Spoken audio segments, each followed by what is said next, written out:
η δεύτερη φορά που το κάνουν και το επιχειρούν.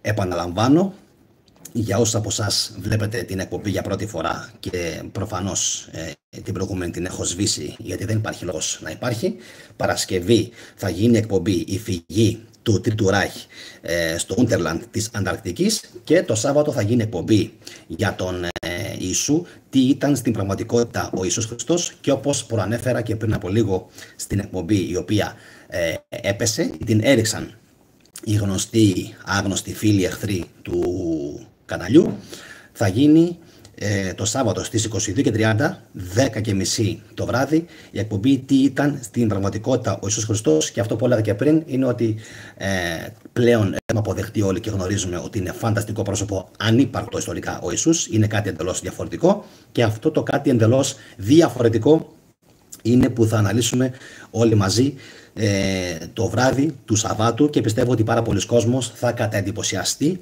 Είδατε κι εσείς πριν από λίγο, προσπάθησα 30 φορές να πατήσω το κουμπί επανέναρξης του live, αλλά δυστυχώς δεν μπόρεσα να ξανασυνδεθώ. Αυτό συμβαίνει κάθε φορά που συνδέομαι από το κινητό μου και κάνω live εκπομπές.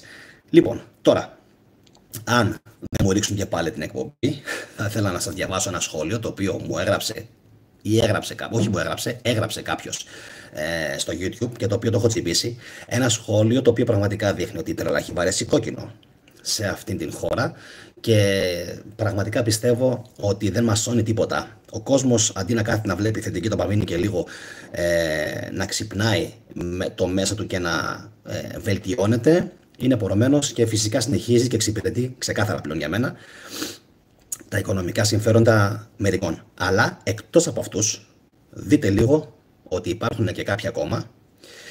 Είναι μια γυναίκα η οποία γράφει αυτό το σχόλιο. Καλησπέρα στον Διονύση και τον Ζήνωνα. Λοιπόν, μου λέει ο Ζήνωνας, αν μου κατέβασαν την εκπομπή πριν, μου την έριξαν. Το είδαμε όλοι, έτσι, ήμουνα ζωντανά, προσπάθησα 30 φορές να συνδεθώ, δεν μπόρεσα, Ζήνωνα, να ξαναμπω και αναγκάστηκα να την ξαναβάλω την εκπομπή δεύτερη φορά. Αν μου την ξαναρίξουν, θα την ξαναβάλω τρίτη φορά. Τέταρτη, πέμπτη, και αν ξαναπέσει, θα την κάνω αναγκαστικά από τον υπολογιστή, όπου μέχρι στιγμής ξέρουμε ότι είναι ασφαλές το δίκτυο και δεν πέφτει. Έτσι, δεν ξέρω με ποιον τρόπο παρεμβαίνουν, αλλά πέφτουνε. Λοιπόν, τώρα, κάτσα λίγο να κάνω μια απόκρυψη σε έναν βλάκα, ο οποίος μπήκε και έγραψε ένα σχόλιο. Λοιπόν, ακούστε λίγο τώρα ένα σχόλιο που διάβασα πριν λίγες ημέρες και μου έκανε τόσο πολύ κλικ στον εγκέφαλο και λέω αυτά δεν γίνονται πουθενά. Ακούστε λίγο τώρα εδώ πέρα τι γράφει ο άλλος τώρα, ο άλλος ή άλλοι, δεν θέλω να πω. Λοιπόν, ακούστε, για να καταλάβετε ότι ο κόσμος πλέον έχει ψυχολογικό πρόβλημα. Γράφει, ο Άγιος Μέγας Αλέξανδρος. Ο Άγιος, από ποιος που Άγιος? Τον έχουν κάνει κάποιοι φανατικοί στο μυαλό τους μέσα, τον έχουν κάνει Άγιο. Δεν ξέρω γιατί. Και αναφέρομαι φυσικά στους φίλους μας συνέλληνες χριστιανούς. Τον έχουν κάνει λοιπόν Άγιο. Διότι, λέει, μέχρι τα 33 χρόνια που έζησε επάνω στη γη, την έζησε με αγιοσύνη. Εντάξει, τον Μέγα Αλέξανδρο τον ρώτησε αν έζησε με αγιοσύνη. Έτσι. Νομίζω πως ο ίδιος, αν μπορούσε σήμερα με κάποιο μαγικό τρόπο να αναστηθεί από τον Ιησού ή από τον Θεό και να μας πει αν όντως έζησε με αγιοσύνη ή όχι, θα έλεγε πως δεν έζησε με αγιοσύνη. Γιατί μερικοί βλέπω ότι γελάνε από κάτω στα σχόλια. Και έτσι είναι, λοιπόν. Δεν έζησε με αγιοσύνη, έζησε σαν στρατιλάτης, έτσι. Έζησε σαν πολιτικός, έζησε σαν ηγέτης, έζησε σαν στρατιωτικός, έζησε σαν στρατηγός, σαν κατακτητής, σαν εμπνευστής, αλλά σίγουρα δεν έζησε ως Άγιος. Στο τέλος της ζωής του βρήκε τον Θεό, τον Κύριο ημών, λέει, Ιησού Χριστό. Αυτό τώρα είναι σχόλιο, το οποίο το βρήκα στο YouTube, παιδιά. Η Ελλάδα έχει πέσει σε τέτοια πλάνη που είναι για να την κλαις. Κοίτα να δεις, Δηλαδή έχει πέσει η Ελλάδα σε πλάνη επειδή δεν αναγνωρίζει ότι ο Μέγας Αλέξανδρος ήταν Άγιος και Χριστιανός.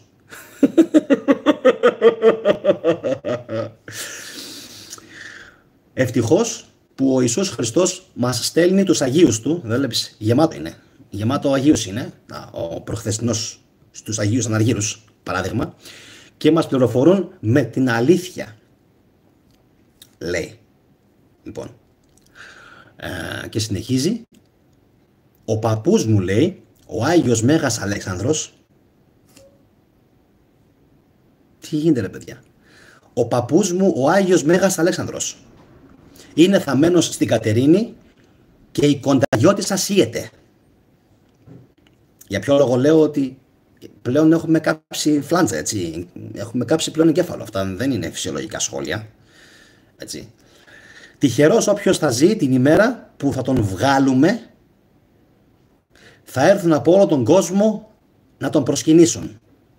Χριστός Ανέστη, κόπηκε η σύνδεση πάλι, για δεύτερη φορά βλέπετε. Είμαστε ξανά λοιπόν στον αέρα.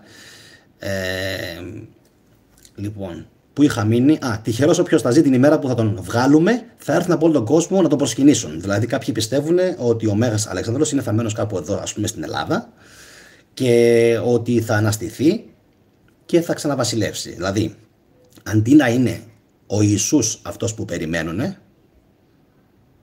έτσι, θα είναι τελικά ο Μέγας Αλέξανδρος. Εν τω μεταξύ, όπως ξέρετε όλοι, έχουμε πει σε προηγούμενες μας εκπομπές ότι χριστιανισμός και αρχαία δεν πάνε μαζί, είναι εχθροί, είναι αντίπαλοι, δεν κολλάνε, δεν υπήρξε ποτέ και δεν υπάρχει Έλληνο-χριστιανισμός.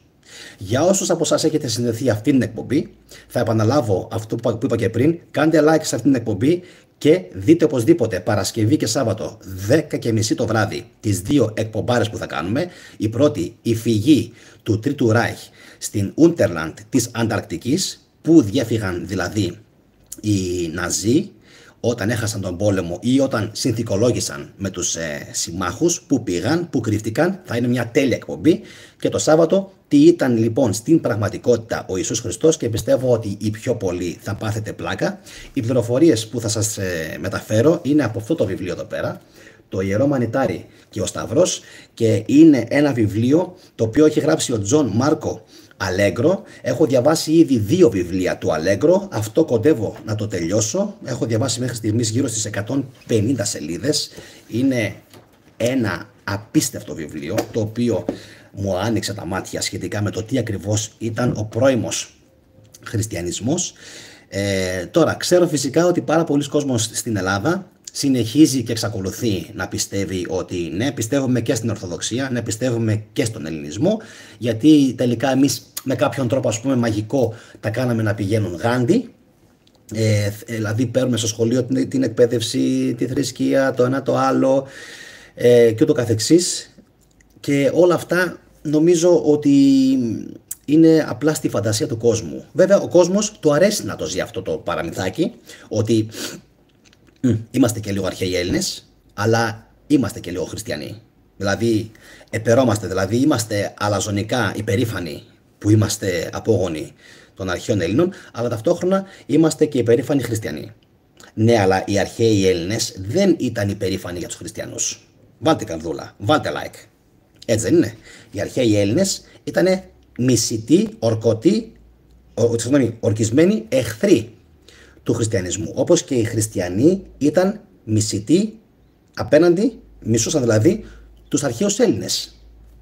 Πώς λοιπόν τα δύο αυτά είναι συνέχεια το ένα με το άλλο?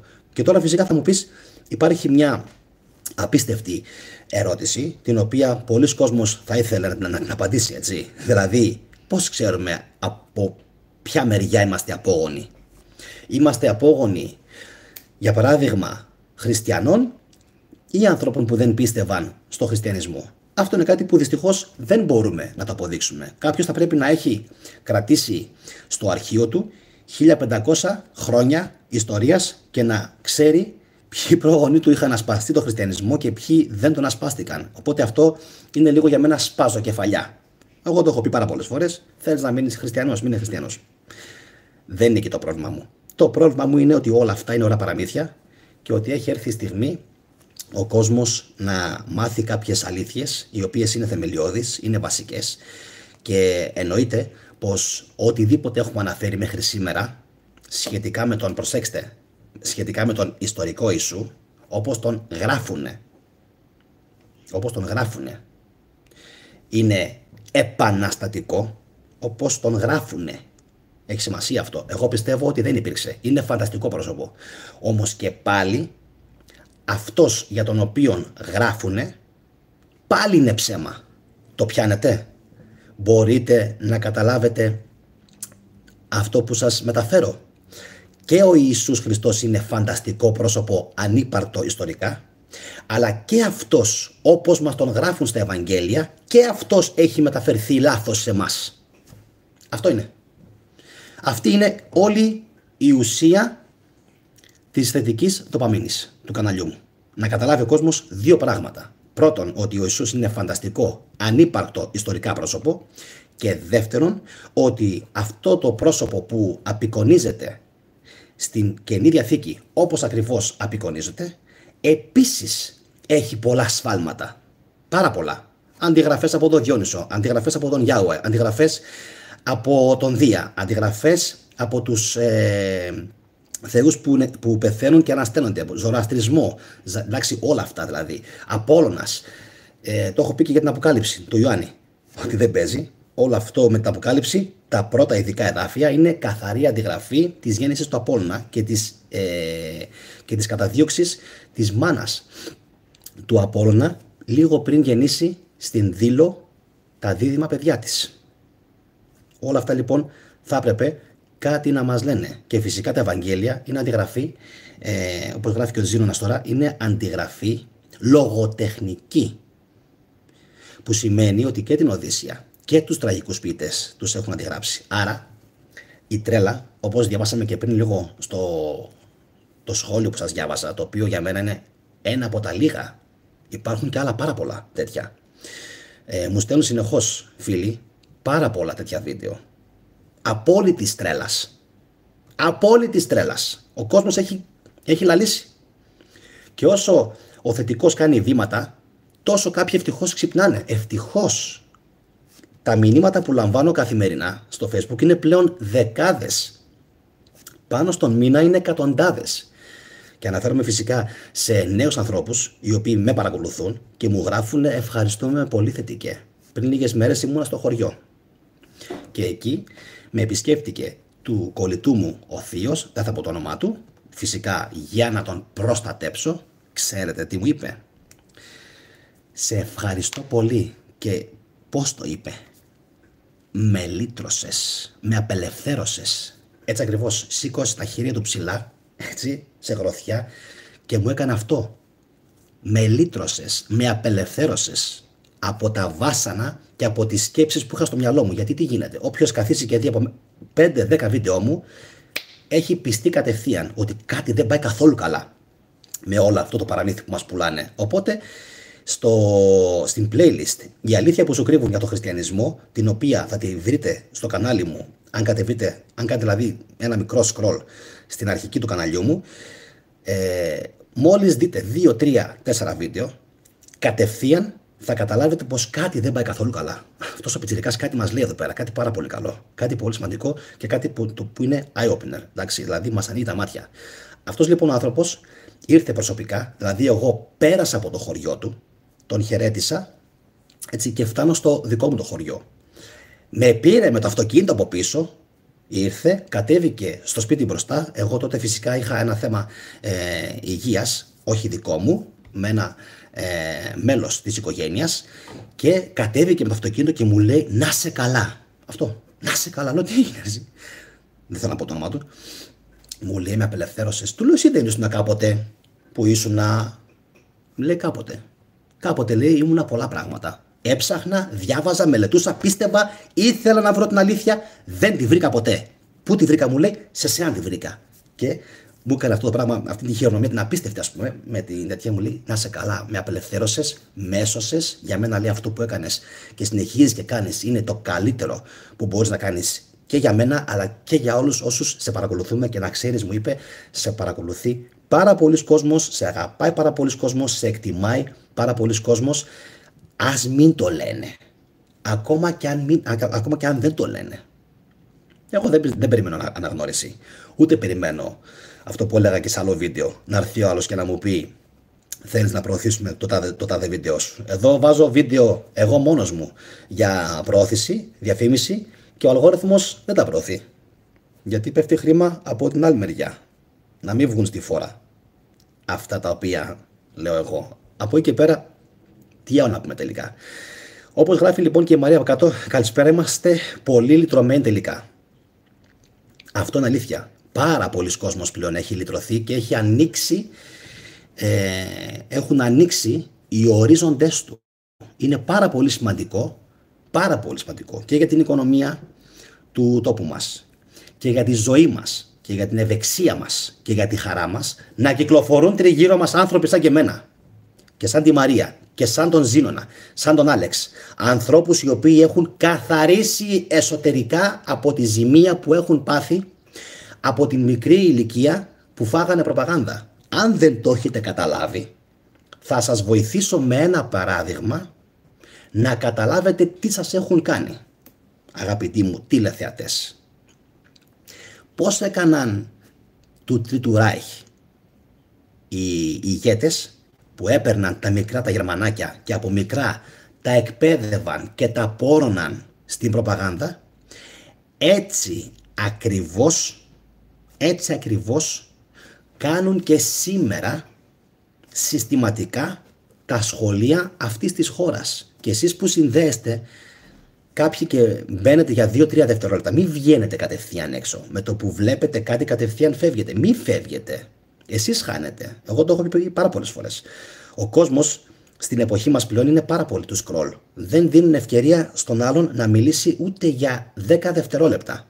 Γι' αυτό και έχω πει ότι είναι μεγάλη επιτυχία για το κανάλι αυτό ότι ο κόσμος μου που με παρακολουθεί βλέπει 20 λεπτά. Είναι τρομερό. Μέσος όρος προβολών που κάνω στα βίντεο π.χ. για το Τρίτο Ράχι είναι 20 λεπτά, παιδιά. 20 λεπτά. Το καταλαβαίνετε. Και για τον χριστιανισμό το ίδιο. 10, 15, 20 λεπτά. Που σημαίνει τι. Πρώτον, δημιουργούμε υγιείς εγκεφάλους. Δεύτερον, αποτρέπουμε το scroll. Τρίτον, ο κόσμος αυτό που ακούει του αρέσει. Του αρέσει. Το αυθεντικό, το live, το ζωντανό, τα λάθη μου, θα πιω νερό, το ότι θα στραβώ κατά πιω, όλα αυτά είναι ανθρώπινα. Έτσι, όλα αυτά είναι ανθρώπινα. Και αυτό είναι που λείπει από την εποχή μας και αυτό ακριβώς παίρνει ο κόσμος από αυτό το κανάλι. Τουλάχιστον όσοι είναι ξύπνοι. Όσοι είναι ξύπνοι κάνουν εγγραφή και μένουν. Όσοι δεν είναι ξύπνοι και έχουν φάει τον παπά, εντάξει, πάνε και βλέπουν 5 λεπτά βιντεάκια. Δεν θέλω να πω κάτι παραπάνω τώρα, δεν χρειάζεται. Δεν θέλω να προσβάλλω κανέναν, αλλά καταλαβαίνετε που το πάω, έτσι. Καταλαβαίνετε. Θέλει δουλειά, θέλει κόπο για να κρατήσεις τον άλλον 20 λεπτά σε ένα βίντεο, αντί να πει φύγε από εδώ ρε, βλάμενε. Θα κάνω scroll και θα δω κάτι άλλο. Είναι πάρα πολύ δύσκολο να γίνει αυτό αυτή την εποχή. Να κρατήσεις δηλαδή την προσοχή του αλουνού τόση ώρα πάνω σου. Σημαίνει τι? Του μεταφέρεις κάτι πάρα πολύ σημαντικό. Πάρα πολύ σημαντικό. Και σκεφτείτε, αυτό το άτομο που έγραψε το προηγούμενο το σχόλιο π.χ. ή τα χθεσινά τα σχόλια ακόμα, που μου γράψαν στο βίντεο για τα μπόλια, που ο κόσμος δεν κατάλαβε για ποιο λόγο εγώ έκανα την τελευταία μου σύσταση, γιατί αν δεν την έκανα, εντάξει, πατόκορφα θα μου τη φέρνανε. Λοιπόν, δεν είμαι χάζος. Εννοείται πως το έκανα για λόγους καθαρά επικοινωνιακούς. Εδώ είμαστε. Λοιπόν, πήρες την πληροφορία. Πήρες την πληροφορία, την πρώτη, την αρχική, του γιατρού. Μπήκε. Τελείωσε. Το τι θα κάνω εγώ με το σύστημα και με τον αλγόριθμο είναι δικό μου θέμα, φίλε μου και φίλοι μου. Το τι θα κάνω εγώ με το σύστημα και με τον αλγόριθμο είναι δικό μου ζήτημα. Άστο να το διαχειριστώ εγώ. Εντάξει, εσύ πάρε την σημαντική πληροφορία. Και τα υπόλοιπα, πού είσαι ρε Βαγγελάρα, πού είσαι ρε Μαργαρίτη, σε έχουμε χάσει. Καλησπέρα και στον Ηρακλή, καλησπέρα και σε όλους τους φίλους που αυτή τη στιγμή είναι στο live. Λοιπόν, οπότε το Σάββατο έχουμε αυτό. Και έχουμε αυτό. Oh yes. Και θα έχουμε πλήρη ανατροπή και της ιστορίας. Γιατί τι έλεγα χθες, δεν είμαι θεολόγος, δεν είμαι ιστορικός, δεν είμαι διεθνολόγος, δεν είμαι διατροφολόγος. Και όμως τα λέω πιο καλά από όλους αυτούς. Και τα καταφέρνω πως έχω μία βιβλιοθήκη, 2 βιβλιοθήκες διαβασμένες, όχι ό,τι να είναι, και ακόμα μισή βιβλιοθήκη κάτω από ένα τραπέζι και ακόμα μισή βιβλιοθήκη έχω στην αποθήκη. Διαβασμένα τα περισσότερα, όχι όλα, δεν είμαι ψεύτης, ούτε είμαι θεός, ούτε είμαι ρομπότ, ούτε είμαι AI. Λοιπόν, τι λέει ο Βαγγέλης? Πανελλήνια αισθητική άσε. Καλή επιτυχία, αγόρι μου, καλή επιτυχία. Δεν πειράζει. Αν δεν σε βλέπουμε τόσο συχνά στο κανάλι, δεν πειράζει. Το μέλλον σου μετράει. Γεια σου, Σωτήρη Ανδρέου. Καλησπέρα, παιδιά, σε όλους. Οπότε, έχουμε αυτό το Σάββατο, το ιερό μανιτάρι και ο Σταύρος. Τι ήταν στην πραγματικότητα ο Ιησούς Χριστός, 22 και 30. Θα την αφήσω την εκπομπή να είναι live, όπως και την αυριανή, για την φυγή του Τρίτου Ράιχ, ώστε ο κόσμος να μπαίνει για τις επόμενες 5-6 ώρες και να γράφει στο live chat ό,τι θέλει. Μπορεί και εγώ κάποια στιγμή να ξανασυνδεθώ, να γράψουμε έτσι κάποια σχόλια μαζί. Παρασκευή λοιπόν και Σάββατο. Και εννοείται spread the word που λένε οι Αμερικάνοι, να διαδίδουμε τον λόγο για να μπορέσει, όχι εγγραφή στο κανάλι, χαίστηκαν, να μην κάνουν εγγραφή στο κανάλι. Εγγραφή στο κανάλι να μην κάνουν 1000 χρόνια αν δεν θέλουν. Αυτό εδώ, να τους λέμε το περιεχόμενο του καναλιού. Τι συζητιέται, τι λέμε, τι αναλύουμε. Αυτό, τι επιχειρήματα χρησιμοποιώ. Πάρτε τα, χρησιμοποιήστε τα, είναι γραμμένα στα βιβλία τους. Δεν είναι ότι ξύπνησε ο θετικός μια μέρα και έγραψε την Καινή Διαθήκη μόνος του ή τη μετέφρασε όπως ήθελε. Είναι από τα ίδια τα δικά τους τα βιβλία. Γεια σου, Σωτήρη Ψαρά. Το διάβασα σωστά. Γεια σου, Κατερίνα. Εντάξει, είναι από τα δικά τους τα βιβλία. Οπότε μπορούμε πάρα πολύ εύκολα να τους πείσουμε, τουλάχιστον αυτούς τους ανθρώπους που έχουν νοημοσύνη και εγκέφαλο, ότι κάτι δεν πάει καθόλου καλά. Και από εκεί και πέρα, αν θα αποφασίσουν να κάνουν εγγραφή στο κανάλι, είναι δικό τους θέμα. Αφήστε τους, δεν χρειάζεται δηλαδή να τους πιέσετε και να τους πείτε «Α, κάνε εγγραφή στη θετική το». Δεν χρειάζεται. Άστους. Πες εσύ 5-10 πράγματα και μετά άφησε το πάνω τους. Να είσαι σίγουρος ότι θα πάνε και σίγουροι ότι θα πάνε να ψαχτούν. Θα μπουν και το βλέπω συνέχεια, να ξέρετε. Βλέπω συνέχεια. Τα βίντεο μου περί θρησκείας είναι νούμερο 1 στο κανάλι. Που σημαίνει ότι ο κόσμος κάτι έρχεται και κάτι παίρνει από εδώ. Αυτά από μένα. Παρασκευή και Σάββατο 22 και 30. 10 και μισή το βράδυ, 2 τέλειες εκπομπάρες. Η μία για το Τρίτο Ράιχ και την Ανταρκτική και η άλλη τι ήταν ο Ιησούς Χριστός στην πραγματικότητα. Αυτά παιδιά από μένα. Να είστε όλοι καλά. Καλή συνέχεια. Γεια σας.